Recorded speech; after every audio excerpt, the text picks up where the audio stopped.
Hello! As my hair gets ever wilder and we go into another lockdown, it's time for another video. Today we'll be taking a look at my 1984 Renault 5 Gordini Turbo. It's currently for sale. I've absolutely loved it. I've had it for 22 years and I will really miss it, but now it's time that it went.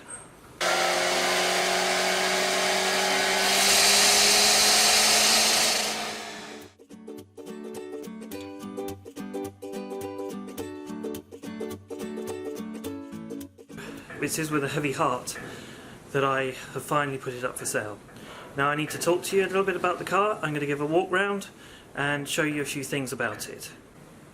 There it is in all its glory. I worked very hard when I restored this car to equip it with all the parts it should have, so everything is Gordini correct. It even has Sibi fog lamp covers. There we go, you can just see them there on the bumper. I haven't wired up the fog lights just yet. I never got round to it. To be honest, they're pretty much useless. I don't know anyone that uses front fog lights, but they are there. And those Sibi fog lamp covers look so sporty, I love them. It's got the correct tinted windscreen, the correct tinted windows all round, the correct mirrors. They're Vitelloni Baby Tornado. Took me ages to find them. That's what the Gordini Turbo should have from the factory. So it had new mirrors when I restored it. The windscreen is original. Inside it has a leather interior, so let me show you that. It's in pretty good condition. Okay, it could do with probably another clean and perhaps a feed, but it's not too bad. It's the same colour as the original, and it's just a retrim of the existing Gordini Turbo seats. It has the correct steering wheel, the correct dashboard, the correct instruments, all correct and present. You'll notice I'm missing the fuse box cover. That's only because I haven't got round to fitting it. I do have spare ones, so the car will be supplied with one of those. You'll also notice it has electric windows. Please excuse the job of the speaker pods. They're a bit rough and ready, but they're much better than many that I've seen where people just cut holes in the door cards and then the speakers are hanging out. That's actually properly secured to the door and very rigid, so I worked quite hard to fit those. If I just close the door a minute, you'll notice it shuts with a different sound to most Renault 5s. That's because I have fitted soundproofing inside the door, so if I ding it, you get a dull sound rather than the ringing that you normally get in most Renault 5s. Next door's compressor's just started up, even though there's no one in the unit.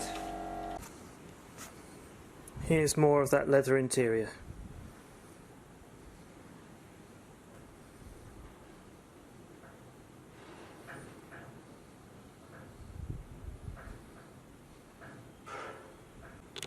Now if I just flip up the driver's seat, you can see the back seats.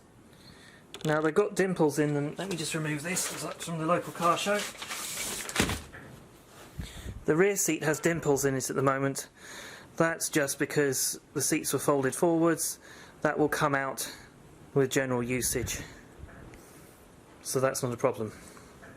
And you can also see the rear door speakers. Again, they're not the most elegant solution, but they are very well installed in terms that they're rigid and they're not going anywhere, and I've seen many worse jobs. While we're in here, it's worth mentioning that all 4 floor pans have been renewed. They weren't that bad when I restored the car, but I thought seeing I was in there I'd better do them. They're actually pattern panels. They're not the best in terms of their accuracy, but they're fine. They're covered by carpet anyway, so you can't see them. Now, most Renault 5s have sagging headlinings. Not this one. It actually has the headlining from a Le Car 2, and it's absolutely fine. You'll see it's missing the grommets at the back, but I have those and they will be supplied with the car. We're also missing the digital clock at the front, but again I have those in stock, so one of those will be supplied with the car. The car's done 68,449 miles. Fairly low mileage. Well, very low mileage really. Unfortunately, we have the remnants of a sticker here. The oil pressure warning light comes on only because it's shorted to the bodywork. I never got round to sorting it. and when I had it booked in for the MOT somewhere, somebody stuck some masking tape over it, or some insulating tape should I say, and I never got round to removing it, and it's left a bit of a nasty stain, but I'm sure that will come off, and I probably have a spare cover that can be supplied with the car as well. Otherwise everything's in very good condition. We have the turbo and oil pressure gauges working just fine. Oil pressure is very healthy when running, so no problem at all there. And all the switchgear is really as good as you're going to find in any Renault 5 Gordini Turbo. It even has the special extra switch for the fog lights. And the correct rubbers on the pedals. We have an aftermarket stereo. I can't even remember what make or model it is, but we do have a stereo in here. Probably a cheap one off eBay actually, but no, I lie. It's a Kenwood. We have a Kenwood stereo in here with an aux input. The leather has gone on the gear lever, but again I have a spare one of those which is in very good condition, so that will be supplied with the car. All the important points have been rust proofed and are in very good condition. You'll see here's the B pillar, absolutely perfect at the bottom there, and the sill has been renewed as well. It's a pattern part, so the fit isn't brilliant and the paint's coming off at the bottom there, but apart from that it's very solid. Now if you go up here you'll see that the wheel arch itself is in very good condition. Again, no rust issues there. That was all done at the time of restoration. And when it was restored, I filled everything with wax. At the rear, I fitted twin gas struts. I just find a standard, the Gordini Turbo comes with one, and I just don't think that's sufficient to hold the tailgate up. These ones, being 16 years old, aren't brilliant, but they certainly hold the tailgate up just fine. Now if we go in closer, you'll see that I actually fitted these properly. They're welded to the body, and there's the bracket for that side, so no issues there. Move to this side, it's just the same. Bit dirty there. I don't think I ever got round to cleaning that after I fitted it, but there's the bracket for the other side. We also have fawn coloured seat belts. Now I think the Gordini Turbo had black seat belts, but I really preferred the fawn coloured seat belts, so I fitted those. I believe they were from a Renault 5 TX, and they're in very good condition. As part of the power steering conversion, I moved the battery to the back. Now obviously that necessitated cutting this boot panel, but if you want I can supply others with the car at the time of sale, so you can put it back to standard if you should wish. As you can see, the spare wheel, I don't think it's ever been used. It's under that cover. Very rare to find all these bits in this kind of condition. You'll notice there's the cable that goes from the battery to the front, and there's a spare check strap for the bonnet, for when the bonnet is refitted. If you can just see it there, there's an inertial cut-off switch for the fuel pump. So I fitted that so that the electric fuel pump would cut off in the case of an accident. I seem to remember that that part's from a Ford Granada. As I look round the car, there's lots of things that I remember that I did. So for example, behind this panel in the tailgate is the wiring for a third brake light if you'd wish to fit one, and it's not bodged in. The wiring loom has been taken apart, and the extra wire included in the tailgate wiring loom. So that's all present in there should you wish to do it. Very unusually for a Gordini Turbo of this vintage, the gutter trims are in excellent condition. Good luck with finding new ones of those if you should ever need them. Tiny bit of history of the car. In 2000 I went on a Belgian beer rally.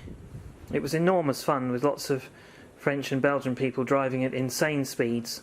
I still remember bombing down an avenue, a tree-lined avenue, at well in excess of the speed that you would normally lose your licence. and trying to overtake in a right-hand drive car, which was lots and lots of fun. And they gave me this sticker to remember the Belgian beer rally by. Lots and lots of fun. I also used to run the main Renault 5 website in the UK called r5gordini.co.uk. So there's my business card. Sadly, I gave that site up a few years ago, and all the users were subsumed into turborenault.co.uk. So be sure to check out turborenault.co.uk. Other rust spots that are prevalent on these Gordini turbos are around here on the windscreen, where the pillar meets the roof. Again, in very good condition in my car.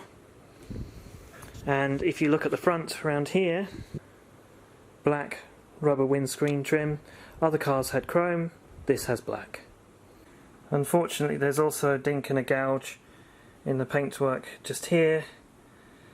It happened while it was at a garage, waiting for some work to be done, and I didn't spot it until well after the fact, so a bit disappointing there, but that's what it's got.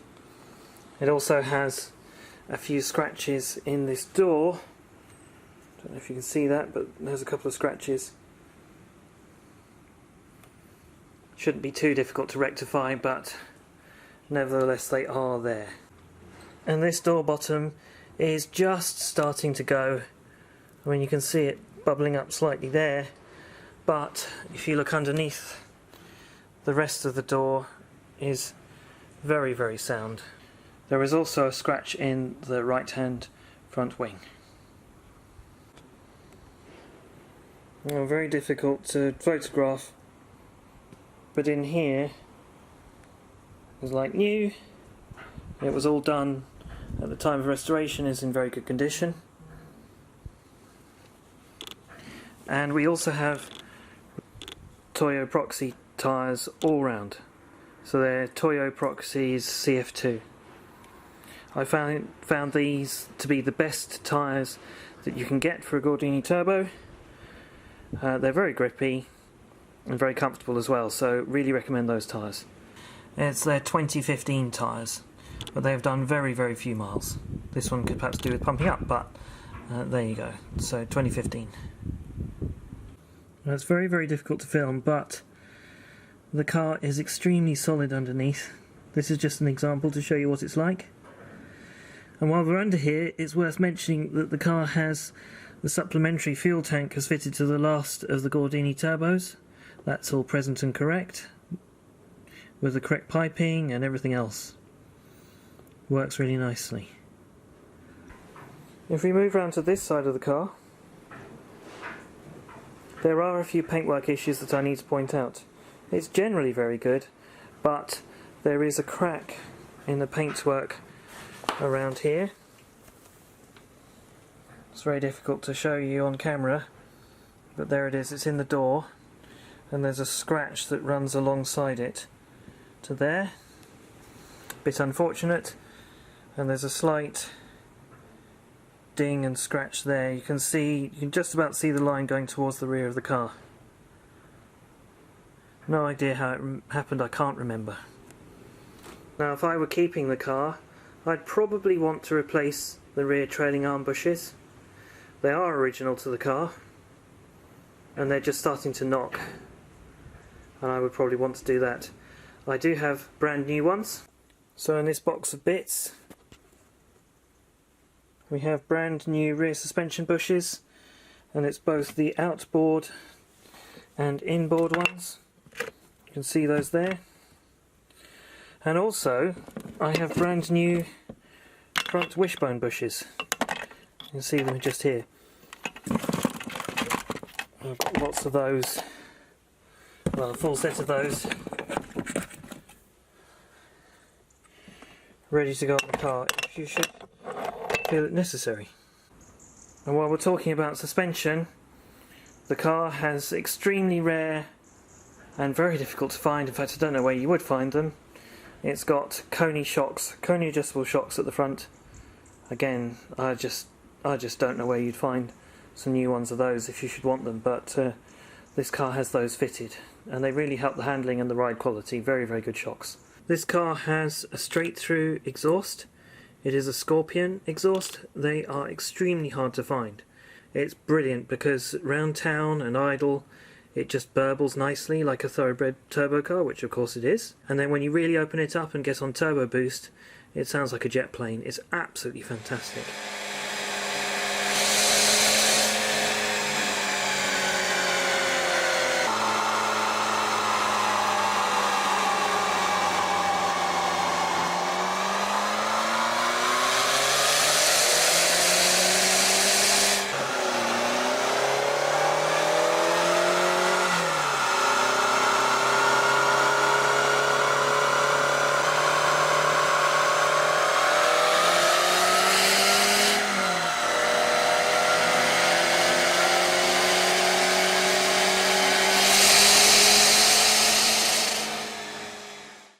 I love that exhaust.